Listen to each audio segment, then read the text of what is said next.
नमस्कार, स्वागत है आपका। मैं हूं आपके साथ शाहनवाज मिर्जा। वक्त हो चुका है मेट्रो सिटी का। मेट्रो सिटी में बात गुरुग्राम की करेंगे। साल 2012 में मारुति के मानेसर प्लांट में आग लगने और धुएं से 10 दम घुटने की वजह से मौत हो गई थी, जिसके बाद कंपनी ने 546 मजदूरों और 1800 ठेका मजदूरों को बिना किसी जांच पड़ताल के लॉस ऑफ कॉन्फिडेंस का हवाला देकर बर्खास्त कर दिया था। जहां साल 2017 में 117 कर्मचारियों को गुरुग्राम कोर्ट ने निर्दोष साबित कर दिया है और जिन्हें बाइज्जत बरी भी कर दिया गया। ऐसे में कंपनी यूनियन का यह कहना है कि कांग्रेस और भारतीय जनता पार्टी दोनों ही पार्टियों के कार्यकाल में सरकार ने भी स्पष्ट कर दिया है कि हमने फैसला लिया है कि हम न्याय के लिए एक बार फिर से सड़कों पर उतरेंगे और इस मुहिम को आगे बढ़ाएंगे।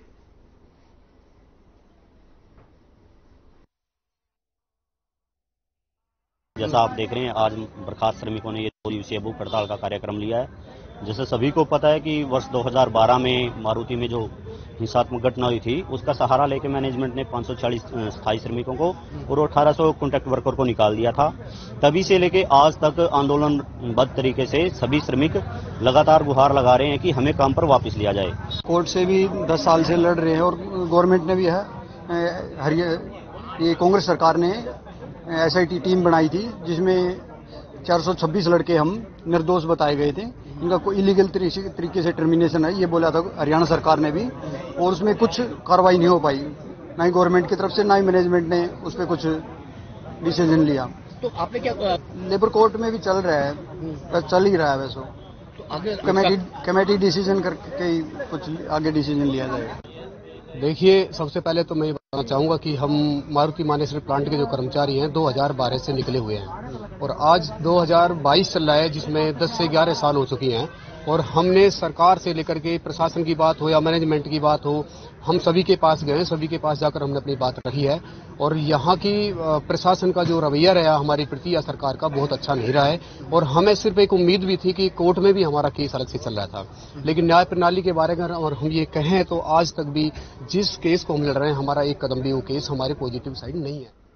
गुरुग्राम में नगर निगम के भ्रष्टाचार की एक बार फिर से पोल खुल चुकी है और ये बताया जा रहा है कि बारिश की वजह से सड़क अचानक धंस गई, जिसके बाद नगर निगम पहले की तरह बड़ी बड़ी बातें तो कर रहा था, लेकिन गड्ढे भी सामने आ गए, जिससे रास्ते में सड़क धंसकी हुई दिखाई दी और उस रास्ते में कोई भी वाहन नहीं गुजरा, जिससे हादसा होने से बच गया। लेकिन ये काफी दर्दनाक एक बड़ा हादसा घटित हो सकता था।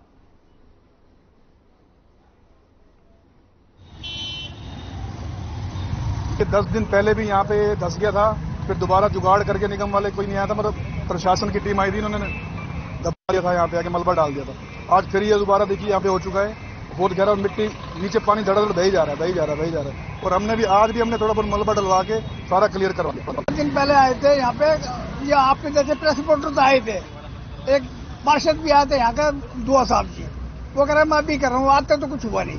खड्डे हो गए थे पहले बराबर में, वो सामने आई है। ग्रेटर फरीदाबाद इलाके में बीती देर रात सेक्टर 75 स्थित एसजे सोसाइटी में रहने वाले एक बिजनेसमैन की गोली मारकर हत्या कर दी गई है और इसका शव उन्हीं के गाड़ी से बरामद भी किया गया। सूचना मिलने के बाद मौके पर पहुंची पुलिस ने शव को कब्जे में लेकर पोस्टमार्टम के लिए भिजवा दिया है और हत्या के अनेक धाराओं के तहत मुकदमा दर्ज कर आगे की पुलिस जांच पड़ताल कर रही है।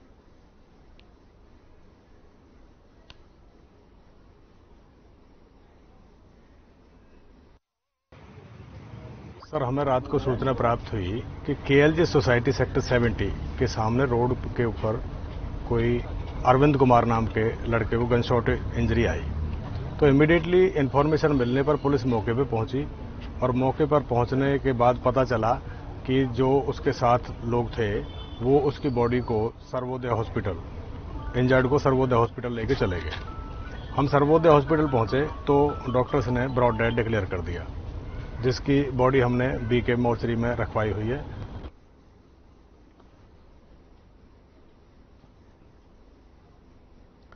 बहादुरगढ़ में प्रदेश सरकार के खिलाफ सफाई कर्मचारियों ने मोर्चा खोल रखा है और इस दौरान नगर परिषद के सफाई कर्मचारी क्रमिक अनशन पर बैठ गए, जहां पर सफाई कर्मचारियों ने ठेका प्रथा बंद करने की मांग की और सफाई कर्मचारियों ने यह भी कहा कि शहरी विकास निकाय मंत्री कमल गुप्ता ने उन्हें यह आश्वासन दिया था कि सीएम कच्चे कर्मचारियों को ठेका प्रथा बंद करने की घोषणा करेंगे, लेकिन मुख्यमंत्री ने यह घोषणा नहीं की है, जिससे प्रदेश भर के सफाई कर्मचारियों में आक्रोश है और सफाई कर्मचारियों ने यह चेतावनी देते हुए कहा कि मांगे पूरी न होने पर 19 से 20 अक्टूबर को काम छोड़कर हड़ताल पर चले जाएंगे।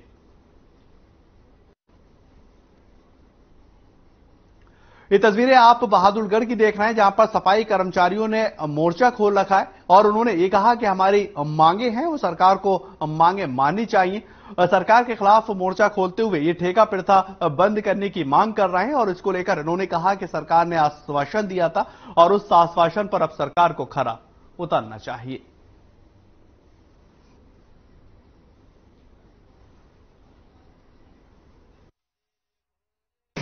आज हमने नगर पालिका कर्मचारी संघ हरियाणा के आह्वान पर कर्मिक भूख हड़ताल की है पूरे हरियाणा के अंदर, जिसमें हमें मुख्यमंत्री द्वारा निकाय मंत्री जो कमल गुप्ता जी उसके द्वारा हमने नोटिस दिया गया था कि हम 11-12 तारीख को पूरे हरियाणा के कर्मिक भूख हड़ताल करने जा रहे हैं। लेकिन एक बड़ी शर्म की बात है, जो अब 9 तारीख की हमारी वाल्मीकि जयंती थी और सरकार ने 2 दिन पहले 7 तारीख को गोहाना के अंदर वाल्मीकि जयंती मनाई गई।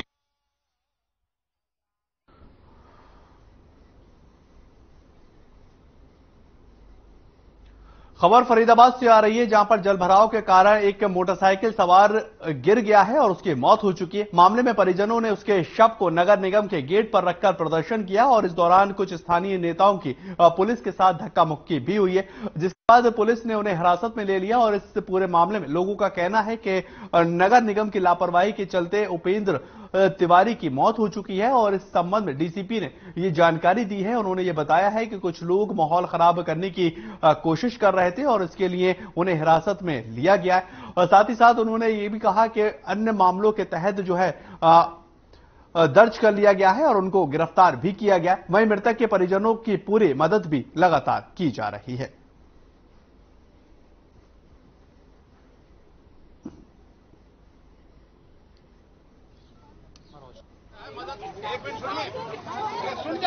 ये फरीदाबाद में नया मामला नहीं है। जब से सरकार भाजपा बनी है तब से आए दिन पहले कब गोलियों से मारा जाता था, कभी किसी गोली से हत्या कर दी जाती है। अब क्या है कि सीवर लाइन के अंदर गड्ढे में गिरने से मौत होती है। ये हमारा युवा साथी उपेंद्र तिवारी जो बिहार के मुजफ्फरपुर जिला के सीतामढ़ी गांव का रहने वाला है, यहाँ मेहनत मजदूरी कर रहा था। जब ये यहाँ पर ड्यूटी से अपने घर आ रहा था तो वहाँ पर गहरे गहरे गड्ढे थे, जिसके अंदर इसकी मोटरसाइकिल गड्ढे में गिरी और जल भराव के कारण इसकी मृत्यु हो गई। 2 दिन के बाद इसके परिवार को इसकी लाश वहाँ पर तैरते हुए मिली। सोचो, सेक्टर 21 इतना बड़ा एरिया है, शहरी इलाका। नगर पालिका कर्मचारी संघ हरियाणा संबंधित सर्व कर्मचारी संघ हरियाणा के आह्वान पर नगर परिषद झज्जर और बहादुरगढ़ में अपनी मांगों को लेकर धरना प्रदर्शन किया और कर्मचारियों ने कहा कि सरकार सभी पालिका परिषद निगमों में हटाए गए कर्मचारियों को ड्यूटी पर वापस ले और सरकार से हुए समझौते को लागू करे। 25 अप्रैल 2020 और 17 अगस्त 2020 और 10 मई 2022 के साथ 28 जून 2022 को ईमानदारी से सरकार समझौते को लागू करे।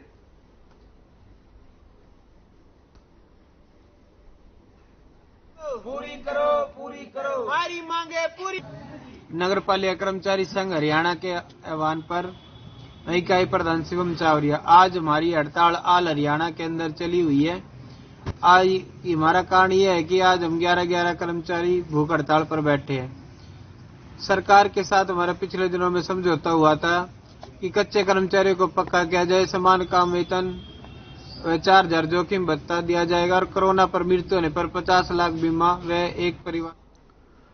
तो वहीं पर खरकौदा में अवैध निर्माण कर बनाए गए भवन को नगर पालिका प्रशासन ने भारी पुलिस बल की मौजूदगी में जेसीबी मशीन के पीले पंजे से धराशायी कर दिया गया। हालांकि इस दौरान किसी भी तरह का कोई भी विरोध जो है वो नहीं हुआ और प्रशासन के अधिकारियों का कहना है कि सरकार के द्वारा जारी किया गया दिशा निर्देश के बाद कार्रवाई को अमल में लाया जा रहा है। अगर कोई भी गैर कानूनी रूप से किसी जमीन पर कब्जा कर अवैध रूप से भवन बनाता है तो उसके खिलाफ इसी तरह से सख्त कार्रवाई की जाएगी।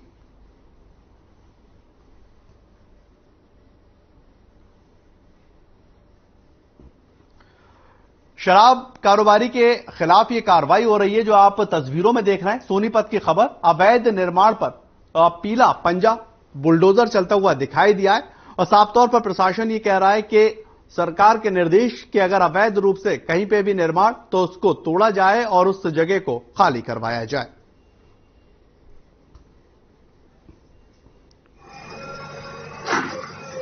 सारी जमीन है और हमने इसमें नोटिस भी दिए थे, लेकिन उसके बाद भी जो अवैध जिसने बनाया उसने हटाया नहीं था, तो आज फिर ये कार्रवाई की जा रही है। सर, कितनी प्रॉपर्टीज हैं जो अवैध रूप से बनाई गई है नगर पालिका क्षेत्र में? भूपेंद्र, ये है 950 गज की जमीन है। अच्छी, उसकी शिकायत आ रही थी काफी दिन से, तो इस पे अवैध निर्माण। सर, और अन्य प्रॉपर्टीज पर भी पीला पंजा चलाया जाएगा? जी, जो चिन्हित टाइम से जो भी पता चलेगा सबके अब। खबर झज्जर से है, जहां पर खेत में काम कर रहे एक किसान की अचानक से तबीयत बिगड़ गई है और गंभीर अवस्था में इलाज के लिए उसे निजी अस्पताल में भर्ती करवाया गया। इलाज के दौरान किसान की मौत हो चुकी है और पुलिस ने शव को कब्जे में लेकर पोस्टमार्टम के लिए सिविल अस्पताल में भेज दिया। मामले को लेकर जांच अधिकारी प्रवीण ने बताया है कि राजेंद्र अपने खेत में दवाई का छिड़काव कर रहा था और दवाई का छिड़काव करने के वक्त सांस लेने के दौरान राकेश के शरीर के अंदर दवाई प्रवेश कर गई, जिसके कारण राकेश की मौत हुई है।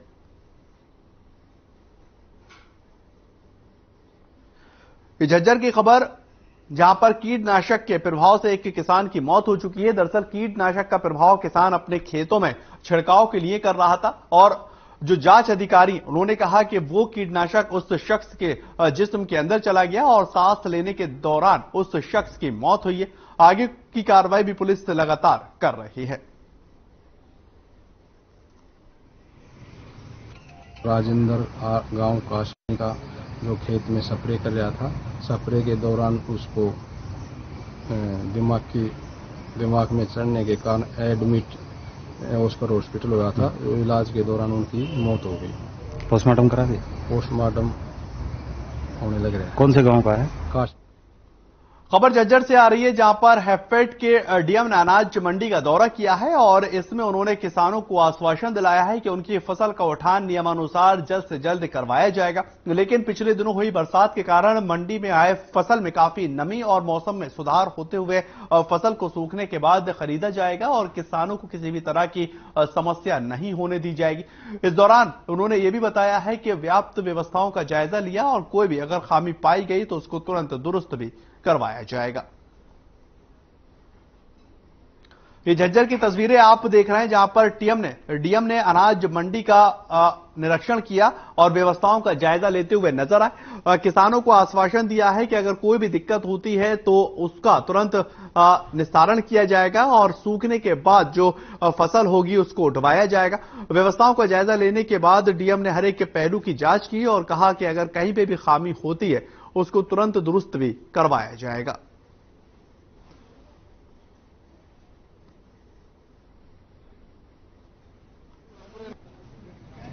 का दौरा किया गया, देखा कि जो पिछले 3 दिन से बारिश चल रही थी उससे कोई नुकसान ज्यादा तो नहीं हुआ किसी किसान, कोई आड़ती कोई पर्टिकुलर किसी को नुकसान हो गया। सारा जायजा लिया गया। कुछ एक डेरियों में थोड़ा मॉइस्चर मिला है तो किसान को और आड़ती को हिदायत दी गई कि उसको थोड़ा सा फैला के अपना सुखा लीजिए। उसके बाद जैसे उसका नॉर्म्स के अंदर आएगा, FAQ कंडीशन में आएगा तो उसको खरीद कर लिया जाएगा। एक सड़न वाली दुर्गंध भी आ रही है बाजरे में, जैसे कि बारिश की क्या है, बाजरा थोड़ा सा एक परमिसेबल आइटम है कि जैसे इसको थोड़ा सा पानी लगता है तो जो बाहर थोड़ा सा बिखरा पड़ा है कुछ नालियों में थोड़ा बहुत। चलिए छोटा सा ब्रेक, जल्द हाजिर होते हैं।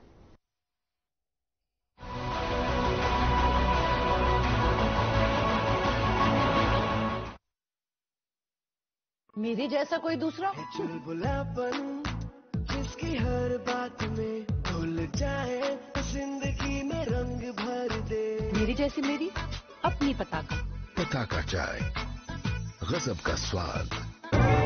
देखें कौन नया खिलाड़ी आया, समझा देते हैं, प्यार से समझाएंगे। ये तो अपनी जुबान है। जुबान एक हो तो दिल भी एक होने चाहिए। विमल, बोलो जुबान केसरी। पंजाब है जसप्रीत का ठिकाना, मुंबई है आदर्श का आशियाना, केरल का गोविंद निवासी, कोलकाता में जन्मे है काशी। हर Sadhana academy for media studies.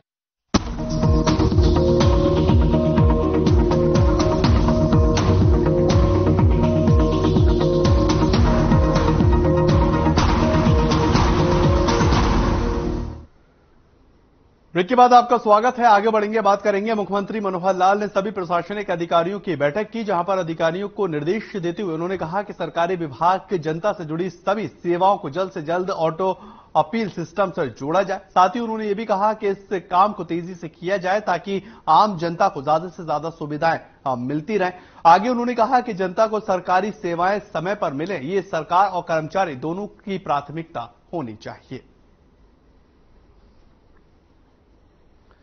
ये चंडीगढ़ की तस्वीरें, जहां पर ऑटो अपील सिस्टम को जोड़ने के निर्देश सीएम मनोहर लाल ने दिए और प्रशासनिक अधिकारियों को भी ये निर्देश दिए। उन्होंने कहा कि जनता तक सुविधाएं पहुंचती रहे, ये आपका और हमारा सबका प्रयास होना चाहिए और मुख्यमंत्री के निर्देश के बाद जनता को कोई परेशानी ना हो, उसको लेकर अधिकारियों को भी दिशा निर्देश दी गई है।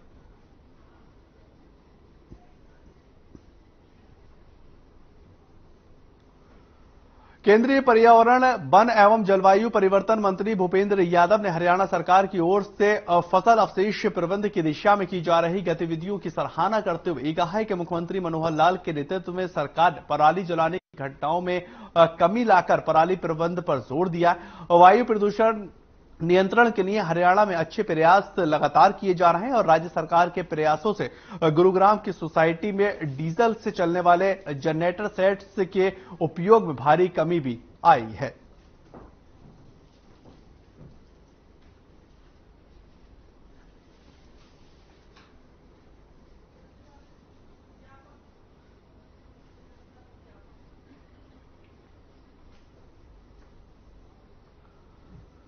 तो वहीं पर भिवानी के दौरे पर राज्यपाल बंडारू दत्तात्रेय ने कहा कि वैश्विक स्तर पर वर्ष 2030 के अंत तक 30 करोड़ नौकरियां होंगी, जिसमें से 10 करोड़ नौकरियों पर भारतीय युवाओं का हक होने वाला। ये सब देश का बेहतरीन शिक्षा नीति से ही संभव हो पाएगा और इसके लिए देश के विश्वविद्यालयों को टेक्नोलॉजी, इनोवेशन और रिसर्च पर विशेष ध्यान देना होगा। आपको बताएं कि भिवानी में चौधरी बंसीलाल विश्वविद्यालय के द्वितीय दीक्षांत समारोह में अपने संबोधन में ये कहते दिखाई दिए और इस मौके पर उन्होंने विश्वविद्यालय के 1694 छात्र छात्राओं को डिग्री दी है। साथ ही अपने विषय में प्रथम स्थान पाने वाले 89 छात्र छात्राओं को गोल्ड मेडल देकर उनको सम्मानित किया और साथ ही उनके उज्जवल भविष्य की भी कामना की।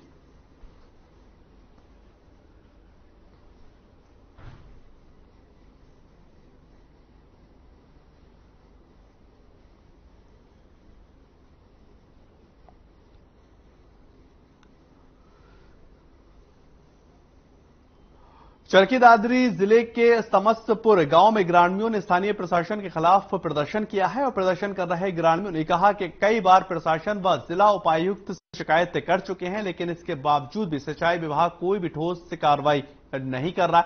ग्रामीणों ने बताया कि जलभराव की वजह से बाजरे और कपास की फसल खराब हो चुकी है और खेतों में 3 से 4 फीट तक पानी भरे होने के कारण खेतों में सरसों और गेहूं की फसल नहीं लग पा रही।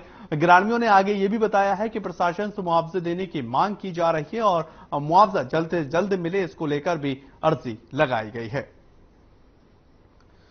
ये चरखी दादरी की आपको खबर दिखा रहे हैं, जहां पर ग्रामीणों ने प्रदर्शन किया है। उन्होंने कहा कि प्रशासन के खिलाफ नारेबाजी करते हुए कि हमें हमारा हक मिलना चाहिए, क्योंकि भारी बारिश की वजह से किसान लगातार परेशान हो रहा है, उसकी फसलें पूरी तरह से बर्बाद हो रही हैं और नई फसल कैसे लगे, इसको लेकर भी किसान काफी ज्यादा दुखी है और इसी को लेकर वो फरियाद कर रहा है कि प्रशासन उसकी मदद करे और जो उसका मुआवजा बनता है वो भी उसको मिल सके।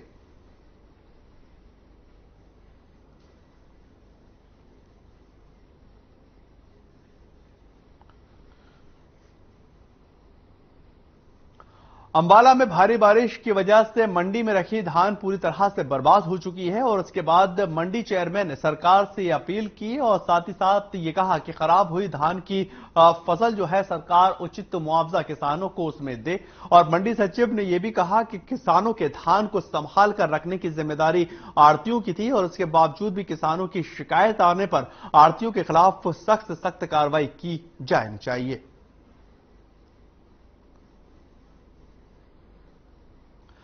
आपको बताएं, सरकार किसानों को तत्काल प्रभाव से मुआवजा दे। अंबाला की तस्वीरें देखिए, क्योंकि अब भारी बारिश की वजह से लगातार किसानों को काफी परेशानियों का सामना करना पड़ रहा है और फसल किस तरह से बर्बाद हो रही है, चाहे धान की फसल हो, बाजरे की फसल हो, लोग काफी ज्यादा परेशान है। और सरकार से किसानों ने मुआवजे की अपील की है और उन्होंने कहा कि ये आड़तियों की जिम्मेदारी होती है कि किसानों की फसलों को सही तरह से रखा जा सके। तस्वीरों से आप साफ अंदाजा लगा सकते हैं कि जो किसान की पूरे सीजन की फसल होती है उसको किस तरह से बर्बाद किया जा रहा है और किसान इस बात की भी मांग कर रहा है कि जो बारिश की वजह से फसल बर्बाद हुई है उसका हर्जाना हमें मिलना चाहिए।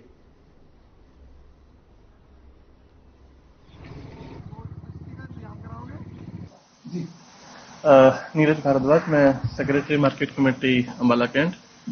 हमारे यहाँ अभी तक अराइवल 2,30,000 कुंटल की हो चुकी है, जिसमें से 2,14,000 की खरीद हो चुकी है और प्लस 1,32,000 कुंटल का उठान हो चुका है। आज बारिश सुबह से बहुत तेज बारिश हुई थी, ठीक है, पर हमारे आड़तियों के द्वारा पूरा इंतजाम किया गया था। सारे जो फसल है इनको कवर करके रखा गया था ताकि किसी किसान की फसल भीगे ना। यदि पाया जाता है कि किसी किसान की फसल को नुकसान हुआ है, मेरे पास कोई शिकायत आएगी तो मंडी में धान नुकसान हुआ है जी, जिमींदारों का नुकसान हुआ है और इसके अंदर हम सरकार से मांग करेंगे कि इनको भीगने की वजह से जो नुकसान हो इसका उचित मुआवजा सरकार। चलिए फिलहाल इस बुलेटिन में इतना ही। नमस्कार।